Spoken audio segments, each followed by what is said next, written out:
물레가 돌아가는 소리는 고요한 작업실을 채우는 유일한 소음이었다.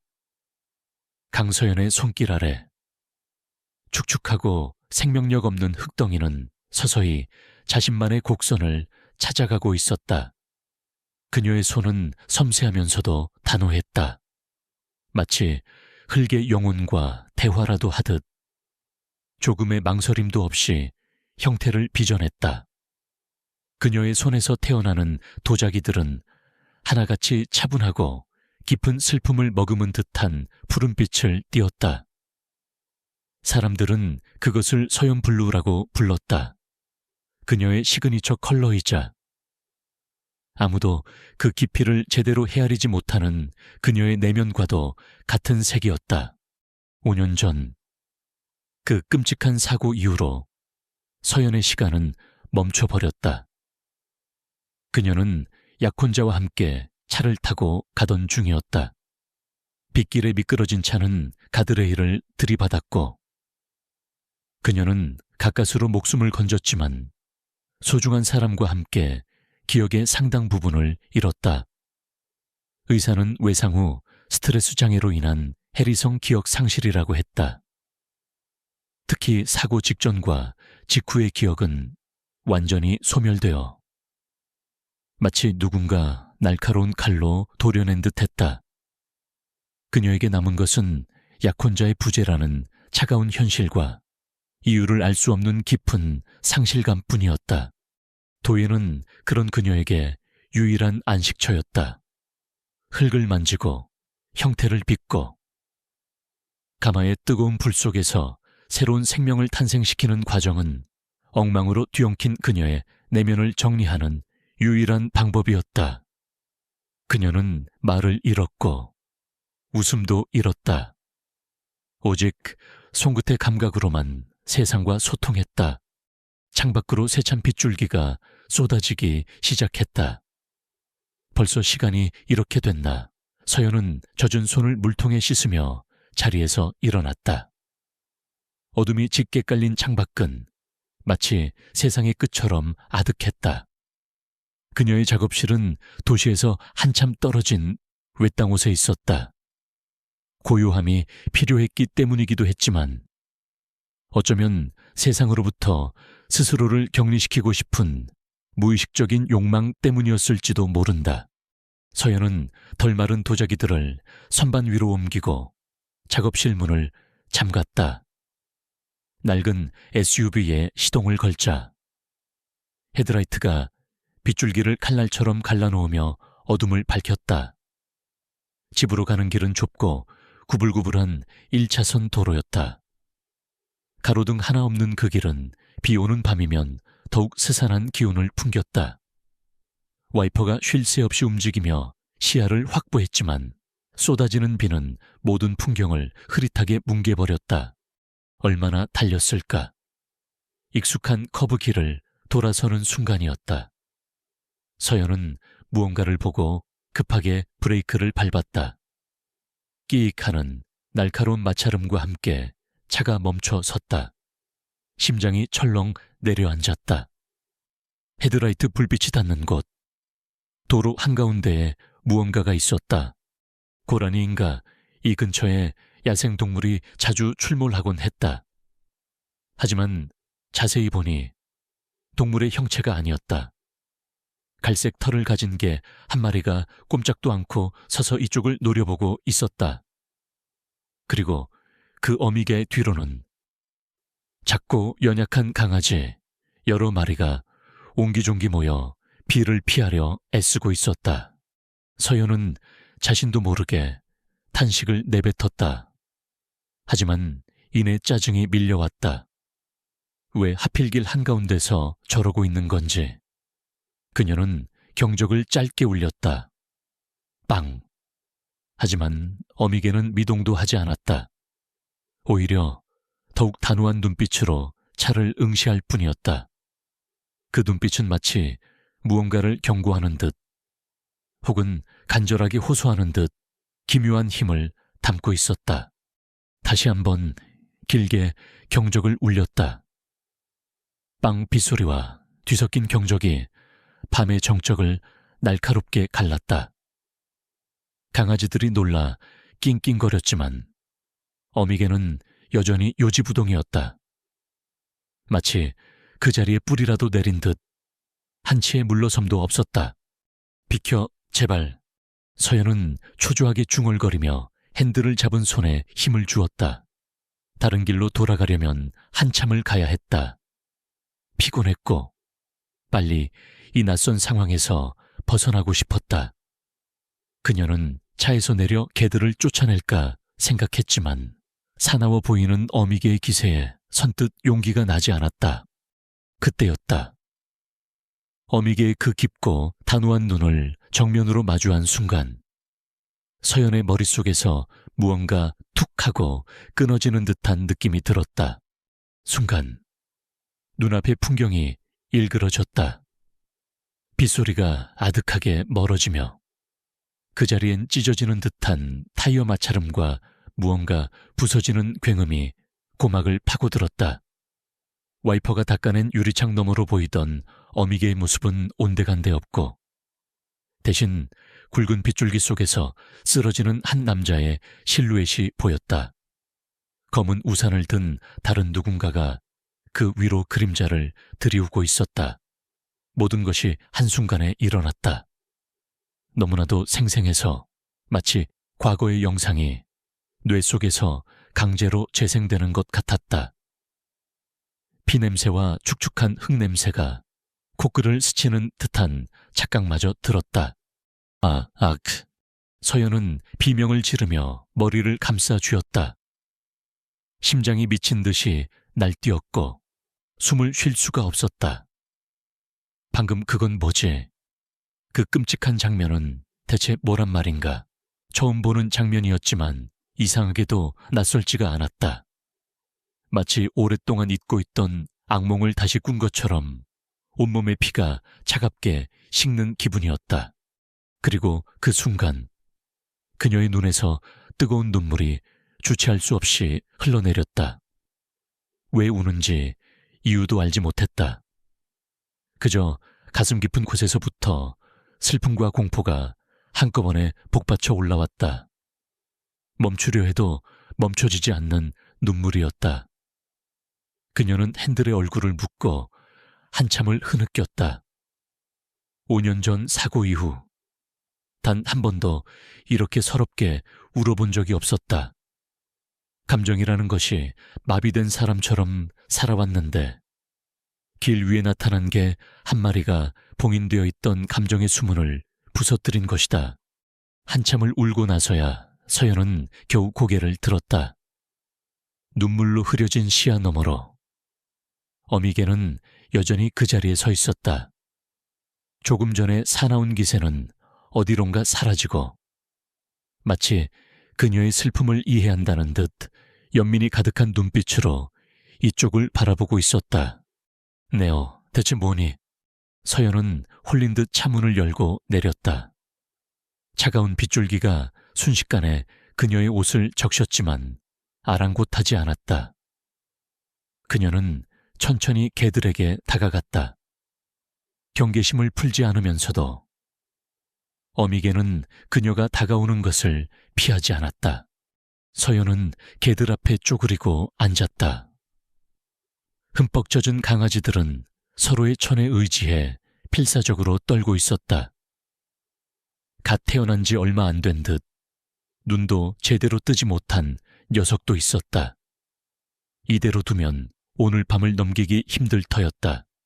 그녀의 시선이 다시 어미개에게로 향했다.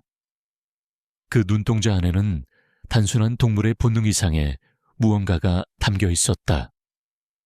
마치 자신을 이곳으로 이끌고 잊혀진 기억의 파편을 끄집어내기 위해 오랫동안 기다려온 존재처럼 느껴졌다. 방금 전의 끔찍한 환영과 주체할 수 없었던 눈물, 그리고 그 모든 것의 중심에 있는 이 개. 이것은 단순한 우연이 아닐지도 모른다. 나랑 같이 갈래? 서연이 조심스럽게 손을 내밀었다. 어미개는 잠시 망설이는 듯 그녀의 손 냄새를 맡더니 이내 거친 혀로 손등을 핥았다. 그것은 경계심을 푼다는 신호이자 그녀의 제안을 받아들인다는 무언의 동의였다. 서연은 다시 차로 돌아가 트렁크에서 도자기를 옮길 때 쓰던 빈 상자를 꺼냈다. 그녀는 조심스럽게 강아지들을 하나씩 들어 상자 안에 넣었다. 어미개는 그 모든 과정을 묵묵히 지켜보았다. 마지막 강아지까지 안전하게 옮겨지자 서연은 상자를 조수석에 싣고 뒷문을 열었다. 야, 다. 어미개는 잠시 머뭇거리다가 조용히 차 안으로 뛰어올랐다. 서연은 운전석에 앉아 젖은 머리카락을 쓸어 넘겼다. 심장은 여전히 불안하게 뛰고 있었지만 조금 전의 격렬한 혼란은 가라앉아 있었다. 그녀는 백미러를 통해 뒷좌석에 웅크리고 앉은 어미개를 보았다. 녀석은 조수석의 새끼들이 안전한지 확인하고 나서야 자리에 몸을 뉘었다. 집으로 돌아오는 내내 차 안에는 침묵이 흘렀다. 와이퍼 소리와 빗소리, 그리고 간간히 들려오는 강아지들의 낑낑거림만이 그 침묵을 채웠다. 서연은 자신이 방금 무슨 일을 저지른 건지 실감나지 않았다. 평생 동물을 키워본 적도 없는 그녀가 길에서 만난 개 가족을 무작정 집으로 데려오다니. 하지만 그녀는 후회하지 않았다. 오히려 이 기묘한 만남이 자신의 멈춰버린 시간을 다시 흐르게 할지도 모른다는 막연한 예감이 들었다. 그 개는 단순한 동물이 아니었다. 그것은 그녀의 잃어버린 과거와 연결된 운명의 파편이었다. 오늘 밤 어미개가 막아선 것은 단순한 도로가 아니었다. 그것은 지난 5년간 그녀가 애써 외면하고 도망쳐왔던 그녀 자신의 과거로 향하는 길이었다. 다음 날 아침, 서연은 낯선 소리에 잠에서 깼다. 낑낑거리는 연약한 소리, 그리고 무언가 바닥을 긁는 소리. 순간 어젯밤의 일이 꿈처럼 아득하게 느껴졌다가 거실에서 풍겨오는 희미한 짐승의 냄새에 현실임을 깨달았다. 그녀는 천천히 몸을 일으켰다. 온몸의 근육이 딱딱하게 굳어 있었다. 밤새 긴장 속에서 잠을 설친 탓이었다. 거실로 나가자 커다란 박스 안에서 강아지들이 서로 뒤엉켜 꼼지락거리고 있었다. 어미개는 그 옆에 웅크리고 앉아 경계심 어린 눈으로 그녀를 쳐다보고 있었다. 서연은 조심스럽게 다가가 물 한 그릇을 바닥에 내려놓았다. 어미개는 잠시 망설이다가 이내 조용히 다가와 물을 핥기 시작했다. 목이 많이 말랐던 모양이다. 서연의 집은 그녀 자신처럼 고요하고 정돈된 공간이었다. 먼지 하나 없이 반짝이는 마룻바닥, 정해진 자리에만 물건을 두는 그녀의 강박적인 성격이 고스란히 묻어나는 집이었다. 그 한가운데에 갑자기 나타난 게 가족은 어울리지 않는 이물질처럼 느껴졌다. 하지만 이상하게도 그 존재가 싫지 않았다. 오히려 텅 비어있던 공간에 미약한 온기가 채워지는 듯한 기분마저 들었다. 그녀는 하루 종일 개들을 돌보는데 시간을 보냈다. 인터넷으로 급하게 주문한 사료와 배변 패드, 강아지용 분유가 도착했다. 서툰 솜씨로 강아지들에게 분유를 먹이고 어미개의 젖은 몸을 마른 수건으로 닦아주었다. 어미개는 그녀의 보살핌을 묵묵히 받아들였다. 그 모습이 마치 하얀 손뭉치처럼 부드러우면서도 강인해 보여 서연은 녀석에게 솜이라는 이름을 붙여주었다. 솜이야, 괜찮아, 이제 괜찮아. 그녀가 나직이 이름을 부르자 솜이는 고개를 들어 그녀의 손등을 핥았다. 그 따뜻하고 거친 감촉에 서연은 또다시 울컥 감정이 솟구치는 것을 느꼈다. 새끼들은 배가 부르자 금세 잠이 들었지만 소미는 불안한 듯 집 안을 서성거렸다. 특히 현관문 앞에서 떠나질 않았다. 문틈으로 코를 박고 냄새를 맡거나 문을 긁으며 낑낑거렸다. 마치 밖에 두고 온 중요한 무언가가 있는 것처럼. 왜 그래? 소미야, 안에 있어. 여긴 안전해. 서연이 소미를 달래며 등을 쓰다듬었지만 소미는 계속해서 문 쪽을 바라보며 불안한 신호를 보냈다. 그러다가는 서연의 앞으로 다가와 젖은 코를 그녀의 손에 부비고는 다시 현관 쪽으로 고개를 돌렸다. 그 행동은 명백한 메시지를 담고 있었다. 나가요. 같이 나가서 확인해야 할 게 있어요. 다음 날 서연은 결국 소미와 강아지들을 데리고 동물병원으로 향했다. 새끼들의 건강 상태도 확인할 겸 소미의 이상 행동에 대해 전문가의 조언을 구하고 싶었기 때문이다. 차를 타고 나서는 동안에도 소미는 창밖으로 어젯밤 그 도로가 있는 방향을 하염없이 바라보고 있었다. 그녀가 찾아간 곳은 읍내에 있는 작은 동물병원이었다. 민준동물병원. 깨끗하고 아늑한 분위기의 병원에서 하얀 가운을 입은 젊은 수의사가 그들을 맞았다. 안녕하세요. 김민준입니다. 어떤 일로 오셨나요? 김민준 수의사는 선한 눈매와 따뜻한 미소를 가진 남자였다. 그는 박스 안의 강아지들을 보더니 놀란 표정을 지었다. 어이구, 갓 태어난 새끼들이네요. 어미랑 같이 길에 있었나요? 네, 어젯밤에 제 차 앞을 막아서서. 서연은 어젯밤의 일을 간단히 설명했다.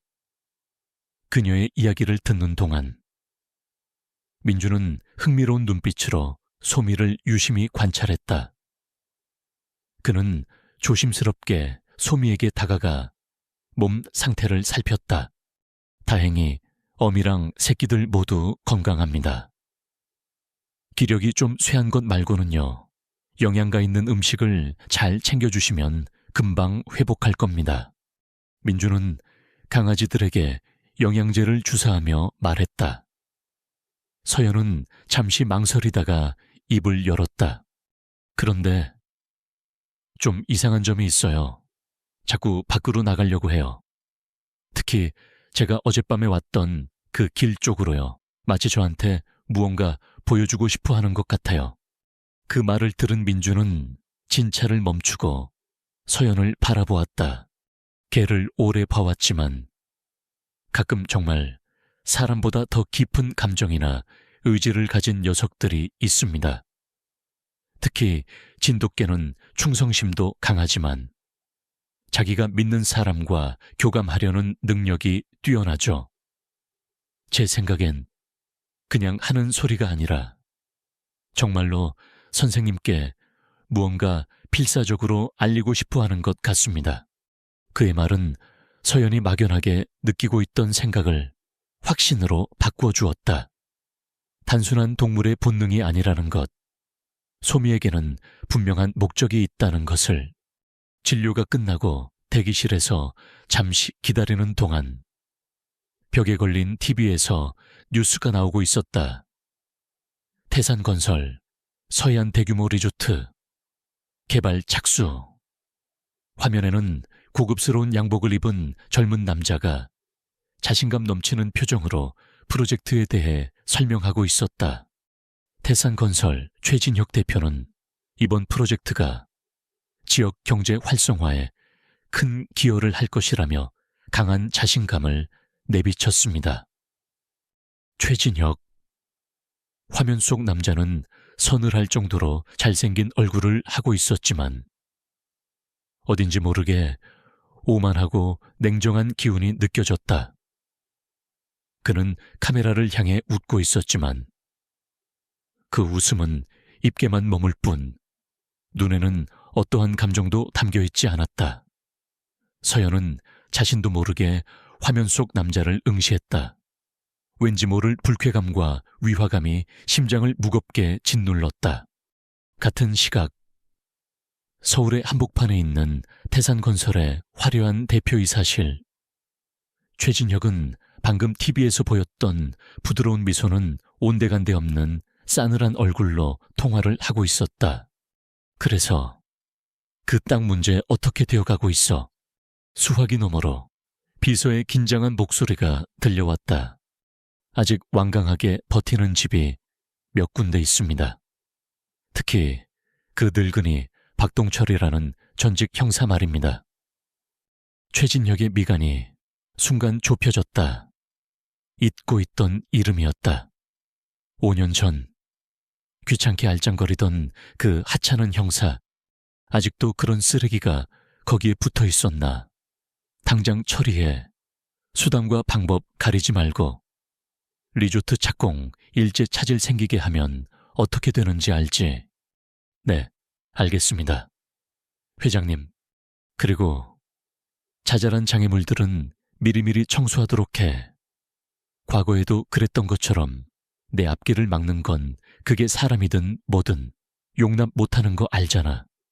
그의 목소리에는 살얼음 같은 냉기가 서려 있었다.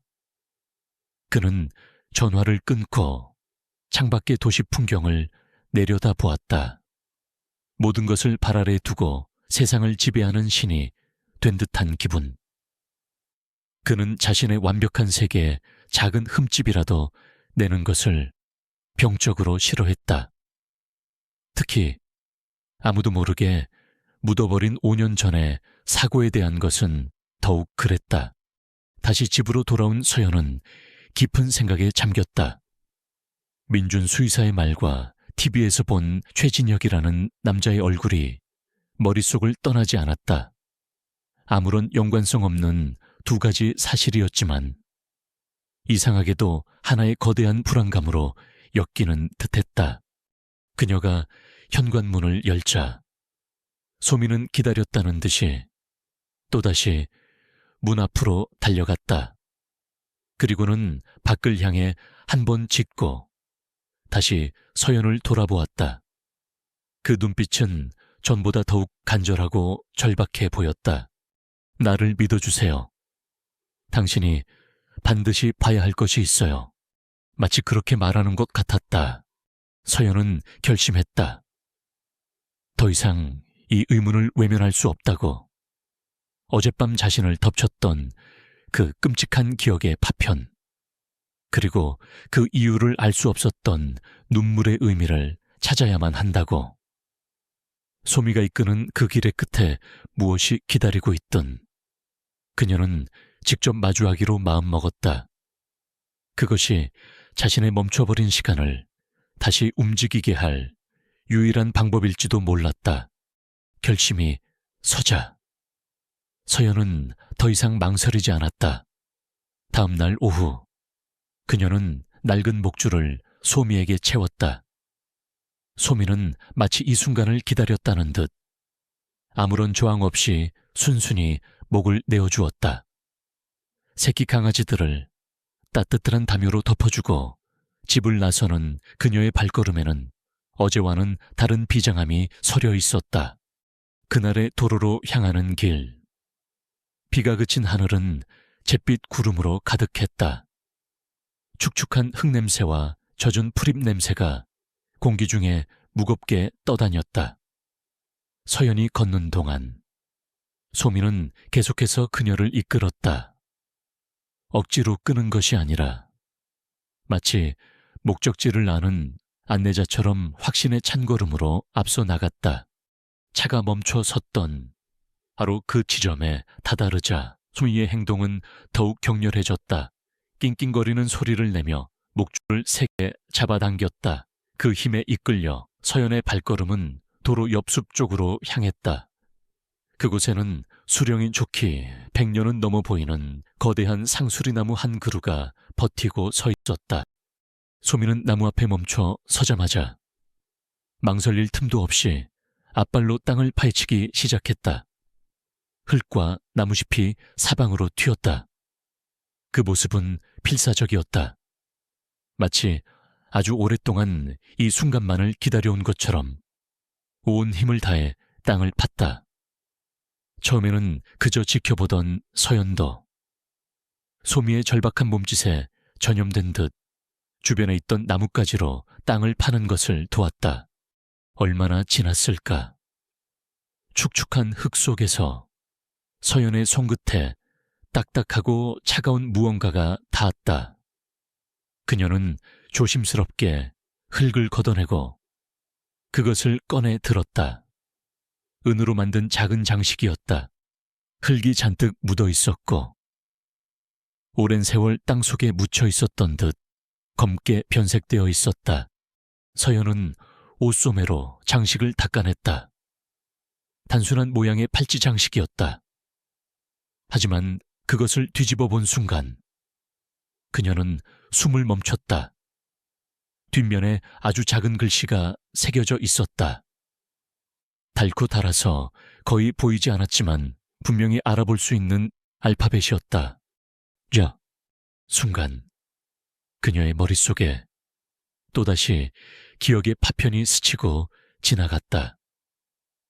빗속에서 자신을 향해 뻗어오던 한 남자의 손, 그리고 그의 손목에 채워져 있던 바로 이 장식이 달린 은팔찌.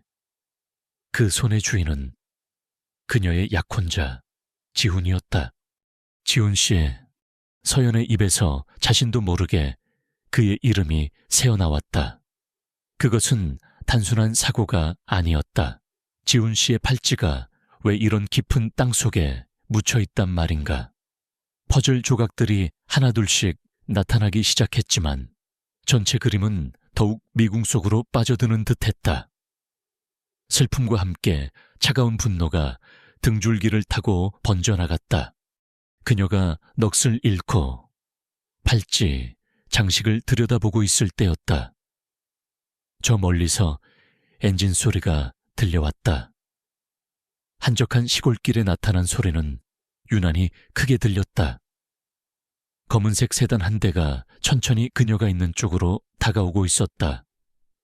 차는 속도를 줄이며 그녀와 소미를 지나쳐갔다.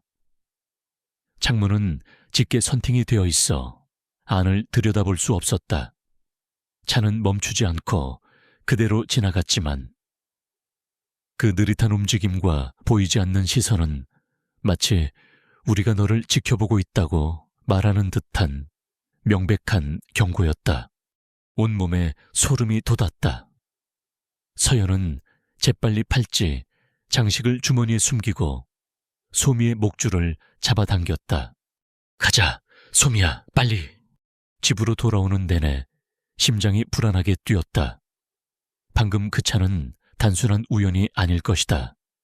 내가 무언가를 찾아냈다는 것을 그들도 알고 있는 것이다. 그들이 누구인지는 모르지만 그들이 지훈 씨의 죽음과 관련되어 있다는 것만은 확실했다. 그날 밤 서연은 거실 불도 켜지 않은 채 식탁에 앉아 팔찌, 장식을 만지작거렸다. 어둠 속에서 은 장식이 희미하게 빛났다. 그때 정적을 깨고 전화벨이 울렸다. 발신자 표시 제한. 망설이다가 통화 버튼을 눌렀다. 여보세요. 수화기 너머에서는 아무 소리도 들리지 않았다. 정적이 흐르다. 이내 기계로 변조된 듯한 차가운 목소리가 흘러나왔다. 묻힌 것은 그대로 두는 게 좋을 거야. 목소리에는 어떠한 감정도 실려 있지 않았다. 소름 끼치는 무감정한 목소리였다. 누구세요? 서연이 떨리는 목소리로 물었지만 상대는 대답 대신 경고를 이어갔다. 더 파헤치다간 당신도 같이 묻히게 될 테니. 딸깍. 전화는 그렇게 끊겼다. 서연은 한동안 수화기를 든 채 그대로 굳어 있었다. 온몸에 피가 얼어붙는 듯한 공포가 그녀를 덮쳤다. 그만둬야 한다. 이건 너무 위험한 일이다. 다시 예전처럼 아무것도 모르는 채로 살아가는 편이 나을지도 모른다. 그녀의 마음속에서 이성이 필사적으로 외쳤다. 하지만 그때 발밑에서 따뜻한 온기가 느껴졌다. 고개를 숙이니 소미가 그녀의 다리에 머리를 기대고 있었다. 그 까만 눈동자가 걱정스럽게 그녀를 올려다보고 있었다. 그리고 그녀의 손안에는 지훈 씨의 마지막 흔적인 팔찌 장식이 쥐어져 있었다. 공포는 서서히 분노로 바뀌었다. 그들은 지금 나를 협박하고 있다. 무언가 감춰야 할 것이 있기 때문에. 지훈 씨의 죽음에 끔찍한 비밀이 숨겨져 있기 때문에. 그녀는 더 이상 도망치지 않기로 결심했다. 두려움에 굴복한다면 지훈 씨의 죽음은 영원히 어둠 속에 묻히고 말 것이다. 서연은 자리에서 일어나 컴퓨터를 켰다. 혼자서는 할 수 없다. 이 일은 그녀가 감당하기에는 너무나도 거대하고 위험했다. 그녀는 5년 전 그날의 사고에 대한 기사들을 샅샅이 검색하기 시작했다. 대부분은 지역신문에 단신으로 처리되어 있었다. 빗길 교통사고로 30대 남성 사망, 동승자는 중상. 그러다 그녀의 눈에 작은 기사 하나가 들어왔다. 단순 과실치사, 의문 남는 종결. 기사에는 사고를 초기에 담당했던 형사의 이름이 적혀 있었다. 서북경찰서 강력계 박동철 경사. 하지만 기사의 말미에는 그가 사건 종결 직후 한직으로 좌천되었다는 내용이 짤막하게 덧붙여져 있었다. 박동철. 서연은 그 이름을 나직이 읊조렸다. 어쩌면 이 사람이 진실을 알고 있을지도 모른다. 혹은 진실에 가장 가까운 곳까지 갔다가 좌절했을지도. 서연의 눈빛이 단단해졌다. 그녀는 이제 무엇을 해야 할지 알았다. 어둠 속에서 한 줄기 빛을 발견한 기분이었다. 그녀의 길고 외로운 싸움은 이제 막 시작되고 있었다. 박동철 전직 형사를 찾는 일은 생각보다 쉽지 않았다. 경찰 데이터베이스에서 그의 이름은 이미 오래전에 삭제된 듯했고, 수소문 끝에 알아낸 그의 마지막 주소지는 이미 다른 사람이 살고 있었다. 서연은 포기하지 않았다. 그녀는 며칠에 걸쳐 낡은 서류들을 뒤지고 은퇴한 경찰들이 모이는 커뮤니티의 익명으로 글을 올리며 그의 행방을 쫓았다. 마침내 한 퇴직 경찰로부터 쪽지가 왔다. 박동철 그 양반, 아마 동쪽 끝 항구 도시에 있을 거요. 낚시 가게를 한다고 들었지. 서연은 소미를 채태우고 곧장 그 항구 도시로 향했다. 몇 시간을 달려 도착한 곳은 비릿한 소금기와 생선 냄새가 진동하는 작은 마을이었다. 쇠락한 항구 한쪽 구석에 간판 글씨마저 희미해진 박간의 낚시라는 가게가 보였다. 가게 안은 어둡고 눅눅했다. 온갖 낚시용품들이 무질서하게 쌓여 있었고, 그 사이로 희끗희끗한 머리의 남자가 무표정하게 낚싯줄을 손질하고 있었다. 5년이라는 세월과 좌절감이 한 사람을 얼마나 바꿔놓을 수 있는지 보여주는 듯. 남자는 깊게 팬 주름과 공허한 눈빛을 하고 있었다. 저 박동철 씨 되시나요? 서연의 목소리에 남자는 고개도 들지 않고 대답했다. 그런 사람 없어. 5년 전 서해안 국도에서 있었던 교통사고 기억하십니까? 그 말에 남자의 손이 순간 멈칫했다. 그는 천천히 고개를 들어 서연을 쳐다보았다. 그의 눈빛은 날카롭고 경계심으로 가득 차 있었다. 그 사건은 끝났어. 잊어버려. 당신 같은 여자가 들쑤실 만한 일이 아니야. 그는 다시 낚싯줄로 시선을 돌리며 차갑게 말을 잘랐다. 더 이상 대화하고 싶지 않다는 명백한 거부였다. 하지만 서연은 물러서지 않았다. 그녀는 주머니에서 은 팔찌 장식을 꺼내 그의 앞 테이블에 올려놓았다. 이게 현장에서 나왔습니다. 사고 현장도 아니고 근처 숲속, 땅속 깊은 곳에서요. 박동철의 시선이 팔찌 장식에 잠시 머물렀다. 그의 눈이 미세하게 흔들렸다. 하지만 그의 완고한 표정은 좀처럼 무너지지 않았다. 그때 서연의 등 뒤에 조용히 서 있던 소미가 앞으로 나섰다. 그리고는 박동철을 향해 나직이 으르렁 거렸다. 저기를 드러내는 것이 아니라 마치 상대를 탐색하고 판단하는 듯한 지적인 소리였다. 박동철의 시선이 소미에게로 향했다. 오랜 형사 생활로 다져진 그의 직감은 동물을 보는 눈마저 날카롭게 만들었다. 그는 소미의 눈에서 보통 개에게서는 찾아볼 수 없는 총기와 깊이를 읽었다. 그 개는 소미가 이걸 찾았어요. 소미가 저를 그곳으로 이끌었고요. 서연은 어젯밤의 일부터 시작해서 소미와의 기묘한 만남, 그리고 팔찌 장식을 찾게 된 경위를 모두 털어놓았다. 허무맹랑하게 들릴 수도 있는 이야기였지만 그녀의 목소리에는 한치의 거짓도 없었다. 박동철은 팔찌 장식과 소미, 그리고 서연의 얼굴을 번갈아 쳐다보았다. 그의 얼어붙었던 눈빛이 조금씩 녹아내리기 시작했다. 그의 가슴속 깊은 곳에 묻어두었던 정의감이라는 이름의 불씨가 다시 타오르기 시작한 것이다. 그는 깊은 한숨을 내쉬며 가게의 뒷문으로 그녀를 안내했다. 먼지 쌓인 창고 같은 공간이었다. 그는 구석에 처박혀 있던 낡은 상자 하나를 꺼내 먼지를 털어냈다. 상자 안에는 그가 개인적으로 보관해온 5년 전 사건의 기록들이 빼곡히 들어있었다. 당신 말이 맞소. 그건 단순한 사고가 아니었어. 그의 목소리는 낮고 무겁게 가라앉아 있었다. 현장에는 브레이크 자국이 거의 없었지. 마치 작정하고 들이받은 것처럼.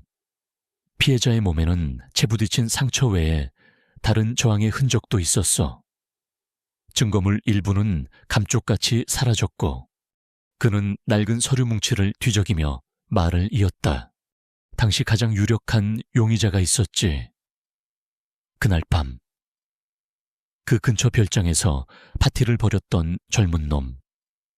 그의 차 앞부분이 사고 차량과 일치하는 흔적과 함께 미세하게 파손되어 있었어. 하지만 놈은 완벽한 알리바이를 가지고 있었고 그 알리바이는 아주 높으신 분들이 보증해 주더군. 서연은 침을 삼켰다. 그녀의 심장이 불안하게 요동쳤다. 그 사람이 누군가요? 박동철은 잠시 망설이다가 서류 맨 위에 적힌 이름을 손가락으로 가리켰다. 최진혁. 지금은 태산건설 대표가 된 놈이지. 최진혁. TV에서 보았던 바로 그 남자. 그녀가 사는 곳 근처에 거대한 리조트를 짓고 있는 사람. 모든 조각이 하나의 끔찍한 그림으로 맞춰지는 순간이었다. 리조트 개발은 어쩌면 그에게 범죄 현장을 합법적으로 그리고 영원히 지워버릴 수 있는 완벽한 수단일지도 몰랐다. 박동철은 씁쓸하게 웃으며 자신의 이야기를 털어놓았다. 어떻게 수사를 계속하려다 압력을 받았는지, 어떻게 가족이 위협을 당하고 결국 상부의 명령으로 사건을 종결해야만 했는지. 그 대가로 그는 경찰 배지를 반납하고 이곳으로 도망치듯 와서 숨어 살게 되었다. 그는 모든 것을 잃었다. 우리가 상대해야 할 놈은 그런 괴물이야. 돈과 권력으로 뭐든지 덮어버릴 수 있는 놈이라고. 그의 경고에도 서연의 눈빛은 흔들리지 않았다. 오히려 더욱 단단해졌다. 그녀의 결심을 본 박동철의 눈에도 오랫동안 꺼져 있던 불꽃이 다시 피어올랐다. 좋소. 나도 더 이상 이렇게 유령처럼 살 순 없지. 내가 돕겠소. 하지만 명심해. 증거가 없어. 우리에겐 저 개 한 마리와 낡은 팔찌 조각, 그리고 심증뿐이야. 한편 최진혁의 사무실에도 보고가 올라갔다. 대표님, 지시하신 대로 박동철 주변을 살폈습니다. 오늘 오후에 젊은 여자 한 명이 찾아왔습니다. 진돗개 한 마리를 데리고 있었습니다. 보고를 받던 최진혁의 표정이 순간 굳었다. 젊은 여자 진돗개, 그는 자리에서 벌떡 일어났다. 그 여자가 누구인지 알아봐. 이름, 나이, 직업, 사는 곳, 당장 모든 걸 알아내. 그리고 그 개에 대해서도. 그의 목소리가 날카롭게 떨리고 있었다. 5년 동안 완벽하게 잊고 지냈다고 생각했다. 완벽하게 묻었다고 믿었다. 하지만 기억의 저편에서, 빗속에서 자신을 노려보던 한 남자의 마지막 눈빛과 함께 그 옆에서 처절하게 지저대던 개 한 마리의 모습이 희미하게 떠올랐다. 불안감이 그의 심장을 옥죄어왔다. 다시 항구의 낚시 가게. 서영과 박동철은 낡은 책상에 앉아 흩어진 서류들을 내려다보고 있었다. 그들의 옆에는 소미가 조용히 엎드려 두 사람을 충직한 눈으로 지켜보고 있었다. 이름도, 증거도 없이 시작된 위태로운 동맹, 거대한 악에 맞선 그들의 길고 위험한 여정이 비로소 시작되고 있었다.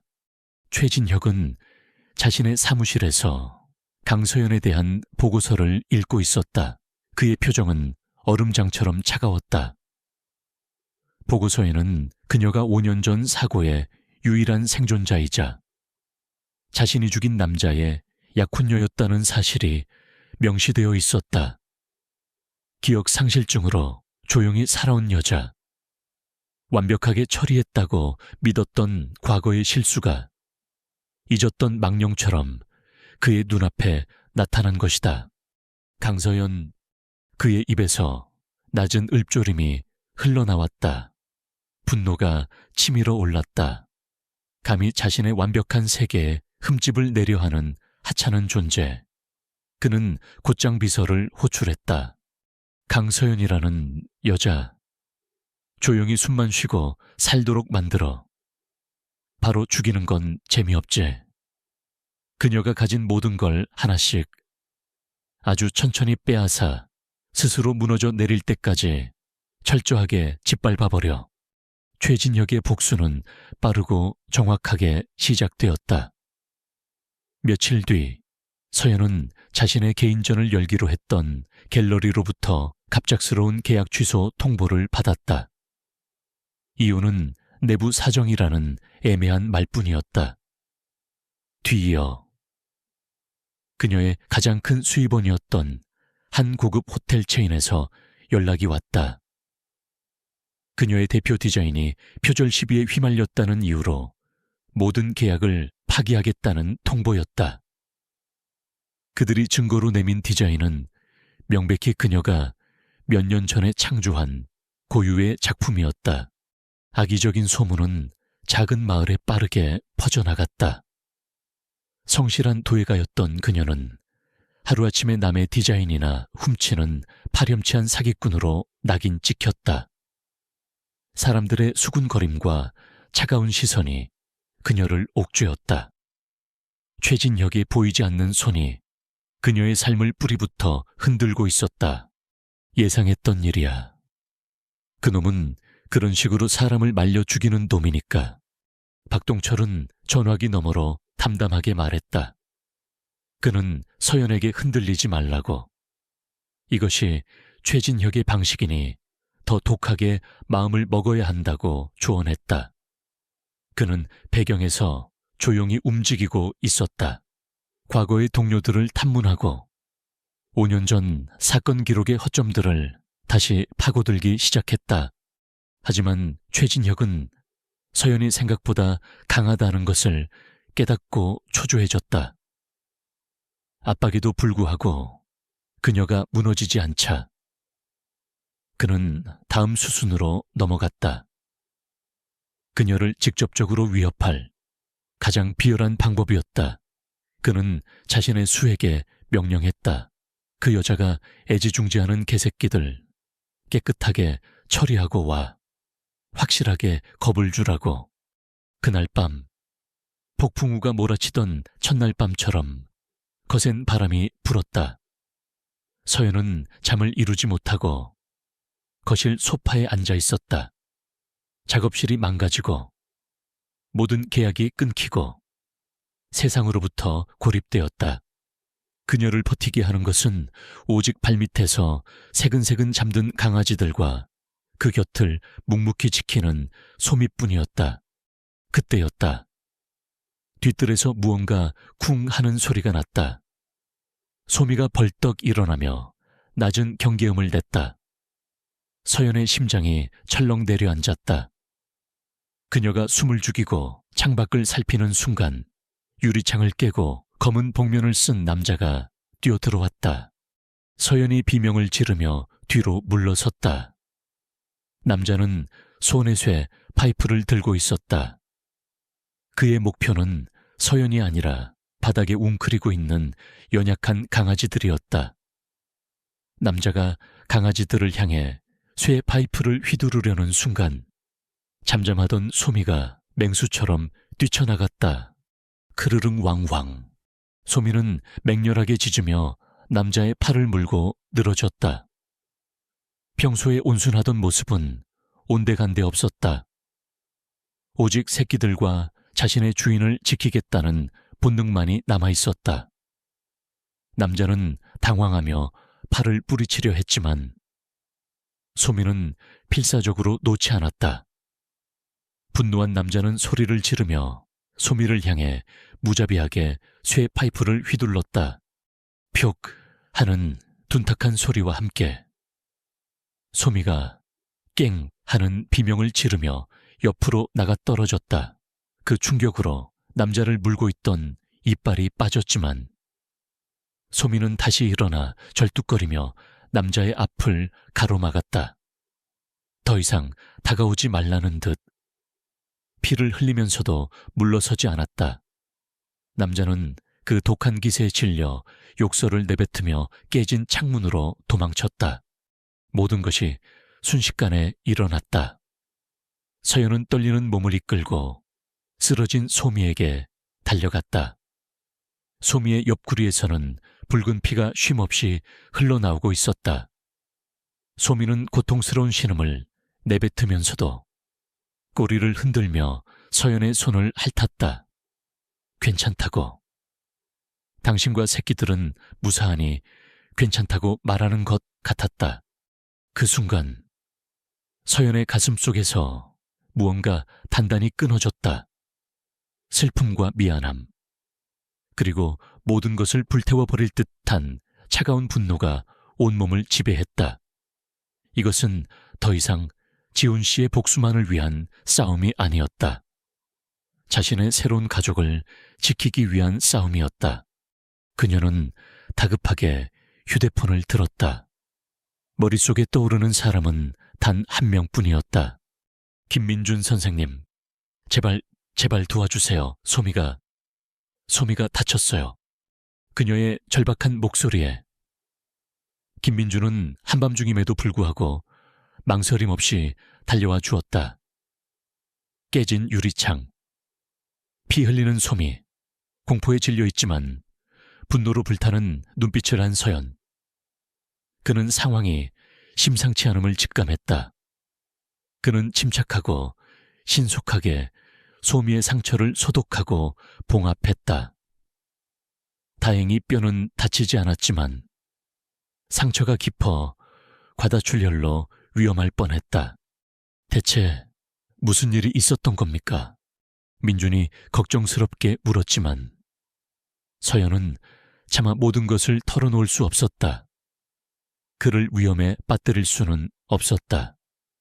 그녀는 그저 강도가 들었다고만 둘러댔다. 민주는 더 이상 묻지 않았다. 대신 묵묵히 소미의 곁을 지키며 그녀를 위로했다. 치료가 끝나고 민준이 돌아간 후 서연은 곤히 잠든 소미의 곁에 앉아 부드럽게 털을 쓸어주었다. 그때 박동철에게서 전화가 왔다. 자초지종을 들은 그의 목소리는 그 어느 때보다 무겁게 가라앉아 있었다. 놈들이 본격적으로 움직이기 시작했어. 이제 우리에게 남은 시간이 많지 않아. 서연은 전화를 끊고 잠든 새끼들과 고통 속에서도 자신을 지켜준 소미를 번갈아 보았다. 최진혁의 공격은 그녀를 무너뜨리지 못했다. 오히려 그녀의 마지막 남은 두려움과 망설임마저 불태워버렸다. 그녀의 슬픔은 이제 강철 같은 의지로 변해 있었다. 어떤 대가를 치르더라도 최진혁이 저지른 모든 죄를 세상에 드러내고 그를 지옥으로 끌어내리겠다고 그녀는 피 흘리는 소미의 머리에 얼굴을 묻으며 조용히 맹세했다. 소미의 상처는 더뎠지만 조금씩 아물어갔다. 서연은 며칠 밤낮으로 소미의 곁을 지켰다. 젖은 수건으로 몸을 닦아주고 약을 먹이고 부드러운 음식을 만들어 주었다. 그 시간 동안 그녀는 손에서 지훈에 은 팔찌 장식을 놓지 않았다. 차갑고 단단한 금속의 감촉은 그녀의 분노를 잊지 않게 해주는 동시에 불안한 마음을 다잡아주는 부적과도 같았다. 그날도 서연은 소미의 곁에 웅크리고 앉아 꾸벅꾸벅 졸고 있었다. 최근 겪은 폭력적인 사건과 극도의 긴장감, 그리고 소미에 대한 걱정으로 그녀의 정신은 한계에 다다르고 있었다. 비몽사몽간 그녀의 의식은 다시 5년 전 그날의 빗속으로 빨려 들어갔다. 이번에는 단순한 파편이 아니었다. 모든 것이 선명했다. 마치 바로 눈앞에서 벌어지는 일처럼 생생했다. 빗길에 미끄러지는 차, 지훈의 다급한 얼굴, 그리고 충격, 희미해지는 의식 속에서 그녀는 자신이 차 밖으로 기어나왔다는 것을 깨달았다. 그리고 그곳에 그가 있었다. 최진혁. 그는 차갑고 무감정한 눈으로 쓰러진 지훈을 내려다보고 있었다. 그때였다. 그녀의 기억 속에 새로운 인물이 등장했다. 커다란 우산을 든 노인이었다. 그의 옆에는 아직 어렸던 시절에 소미가 비를 맞으며 서 있었다. 노인은 최진혁을 향해 무언가 소리치고 있었다. 그의 손에는 휴대폰이 들려 있었다. 녹음을 하는 것인지 신고를 하려는 것인지 알 수 없었다. 당신 지금 뭘 본 거지? 최진혁의 목소리가 밑소리를 뚫고 그녀의 고막에 박혔다. 그의 목소리에는 사리가 담겨 있었다. 그리고 다음 순간 최진혁은 노인을 향해 맹렬하게 달려들었다. 그 뒤는 암흑이었다. 서연은 그 자리에서 의식을 잃었던 것이다. 서연은 거친 숨을 몰아쉬며 잠에서 깨어났다. 온몸이 식은땀으로 흠뻑 젖어 있었다. 방금 꾼 꿈은 단순한 꿈이 아니었다. 그것은 그녀가 잃어버렸던 기억의 마지막 조각이었다. 목격자가 있었어. 그녀는 떨리는 손으로 박동철에게 전화를 걸었다. 그녀의 목소리는 흥분과 공포로 뒤섞여 있었다. 형사님, 기억났어요. 그날 밤 현장에 다른 사람이 있었어요. 우산을 든 할아버지랑 소미가 함께 있었어요. 소미는 그 할아버지의 개였어요. 수화기 너머에 박동철도 순간 말을 잃었다. 이것은 사건의 판도를 완전히 뒤집을 수 있는 결정적인 단서였다. 소미가 왜 그토록 그 장소에 집착했는지, 왜 서연을 그곳으로 이끌었는지 모든 의문이 풀리는 순간이었다. 소미는 단순한 안내자가 아니었다. 살해당한 목격자의 마지막 증인이었던 것이다. 박동철은 전화를 끊자마자 다시 움직이기 시작했다. 5년 전 사고 현장 근처에 살던 진돗개를 키우던 노인. 그는 이 새로운 단서를 가지고 밤을 새워가며 기록을 뒤지고 옛 동료들에게 연락을 돌렸다. 그리고 마침내 그는 찾아냈다. 찾았어, 강서연 씨. 다음 날 아침 박동철의 목소리는 피곤했지만 강한 확신에 차 있었다. 그분 성함은 김철민. 사고 현장 근처 오두막에 혼자 살던 분이었어. 봄이라는 이름의 진돗개를 자식처럼 아꼈다고 하더군. 아마 당신이 솜이라고 부르는 그 개겠지.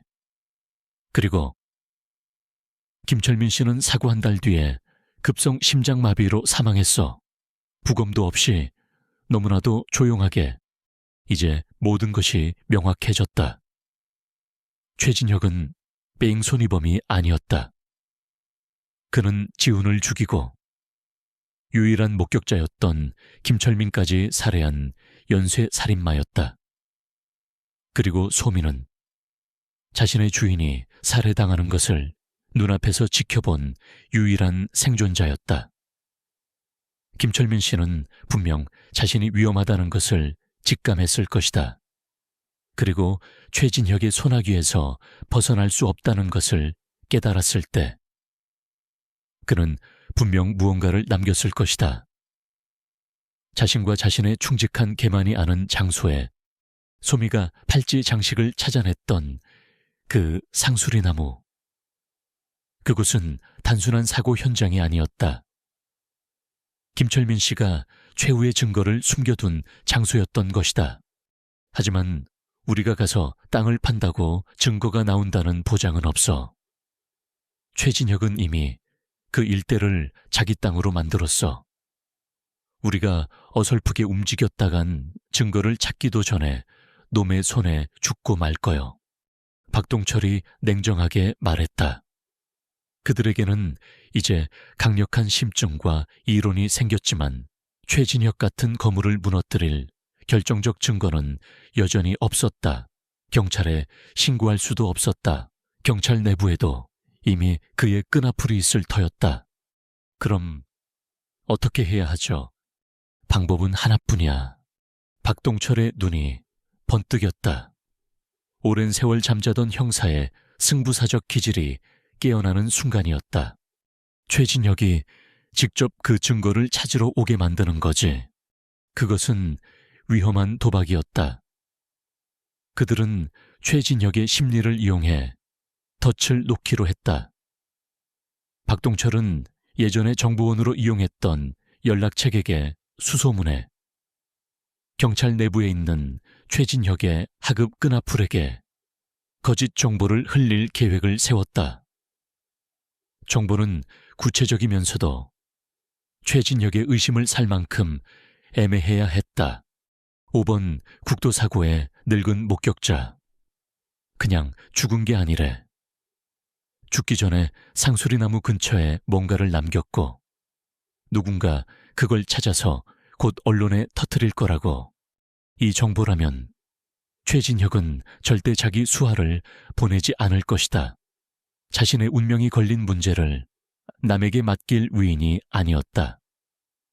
그는 분명 직접 현장을 확인하고 자신의 손으로 증거를 없애려 할 터였다. 그것이 그를 잡을 유일한 그리고 마지막 기회였다. 그날 밤 박동철은 대포폰을 이용해 정보원에게 연락했다. 그의 입에서 계획된 거짓 정보가 흘러나갔다. 서연은 그 모습을 조용히 지켜보았다. 그녀의 시선은 어느새 기력을 회복하고 의젓하게 앉아있는 소미에게로 향했다. 소미는 마치 모든 상황을 이해한다는 듯 깊고 진한 눈으로 서연을 바라보고 있었다. 이제 덫은 놓아졌다. 모든 것을 건 마지막 승부였다. 서연은 거실 창밖으로 펼쳐진 짙은 어둠을 바라보았다. 저 어둠 속에서 괴물은 이제 곧 자신의 무덤으로 스스로 걸어 들어올 것이다. 그날 밤, 5년 전의 그날처럼 새찬비가 쏟아졌다. 서연과 박동철은 상수리나무가 보이는 숲속에 몸을 숨긴 채 숨을 죽이고 있었다. 그들의 옷은 차가운 빗물에 흠뻑 젖었지만 타오르는 긴장감의 추위조차 느껴지지 않았다. 소미는 서연의 발치에 바싹 엎드린 채 미동도 하지 않았다. 오직 녀석의 콧구멍만이 미세하게 떨리며 어둠 속의 냄새를 쫓고 있었다. 자정이 지날 무렵 저 멀리서 헤드라이트 불빛이 어둠을 가르며 다가왔다. 최진혁이 직접 몰고 온 검은색 세단이었다. 그들의 예측대로 그는 혼자였다. 채서 내린 최진혁의 손에는 손전등과 접이식 삽이 들려 있었다. 그는 주위를 경계하며 익숙하게 상수리나무로 다가갔다. 그리고 망설임 없이 5년 전 서연과 소미가 그랬던 것처럼 땅을 파헤치기 시작했다. 자신의 완벽한 범주에 남겨진 마지막 오점을 지워버리려는 듯 그의 삽질은 거칠고 절박했다. 그가 흙더미를 파헤치며 허리를 숙인 순간 서연이 어둠 속에서 천천히 모습을 드러냈다. 찾으시는 게 있으세요? 대표님. 서연의 차분한 목소리가 빗소리를 뚫고 그의 등 뒤에 비수처럼 박혔다. 최진혁은 경악하며 돌아보았다. 빗물에 젖은 채 자신을 똑바로 노려보는 서연의 모습은 마치 5년 전의 망령이 살아 돌아온 것 같았다. 네가 어떻게 여기에? 당신이 죽인 내 약혼자를 만나러 왔어요. 그리고 당신이 묻어버린 진실을 찾으러 왔죠. 서연의 목소리는 차갑게 떨리고 있었다. 기억나세요? 5년 전 이 자리에서 당신이 내 약혼자의 숨을 끊어놓고 유일한 목격자였던 김철민 할아버지를 협박하던 그 순간에 닥쳐 최진혁은 이성을 잃고 소리쳤다. 그의 눈에 광기가 서렸다. 그래. 내년이 모든 걸 기억해냈구나. 그렇다면 더 잘 됐지. 어차피 쥐새끼처럼 숨어 살게 두느니. 여기서 네 약혼자 곁으로 보내주는 게 내 방식이니까.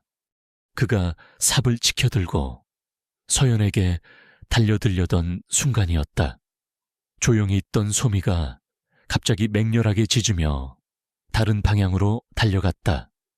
그리고는 상수리나무의 거대한 뿌리 사이 이끼 낀 작은 틈을 미친 듯이 파헤치기 시작했다. 최진혁은 하찮은 개를 무시했지만 서연은 소미를 믿었다. 그녀는 소미가 가리키는 곳으로 달려갔다. 흙과 이끼를 걷어내자 그 안에서 방수팩에 쌓인 낡은 휴대폰 하나가 모습을 드러냈다. 김철민 할아버지의 유품이었다. 서연은 떨리는 손으로 휴대폰의 녹음 파일을 재생했다. 이 일은 당신과 나 둘만 아는 비밀이야. 이 뻥긋하는 날엔 당신도 이놈처럼 똑같이 묻어버릴 테니. 알았어. 스피커를 통해 5년 전 최진혁의 젊고 잔인한 목소리가 빗소리와 함께 울려 퍼졌다. 자신의 목소리를 들은 최진혁은 완전히 이성을 잃었다. 그래, 내가 죽였어.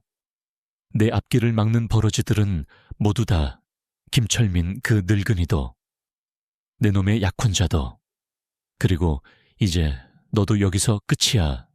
그가 서연에게 달려드는 순간 숲속 곳곳에서 손전등 불빛이 일제히 켜지며 그를 둘러쌌다. 박동철과 그가 미리 연락해둔 사복 경찰들이었다. 최진혁의 광기 어린 마지막 자백은 박동철이 들고 있던 고성능 녹음기에 고스란히 담기고 있었다. 최진혁, 살인 및 살인 교사 혐의로 긴급 체포한다. 박동철의 묵직한 목소리가 울려 퍼지고 빗속에서 최후의 발악을 하던 괴물의 손목에 차가운 수갑이 채워졌다. 길고 길었던 5년간의 어둠이 마침내 끝나는 순간이었다. 몇 달 후, 가을 햇살이 눈부시게 쏟아지는 어느 날 오후, 서연의 작업실 앞마당은 예전의 고요함을 되찾았다. 아니, 이전보다 훨씬 더 따뜻하고 생기 넘치는 공간이 되어 있었다.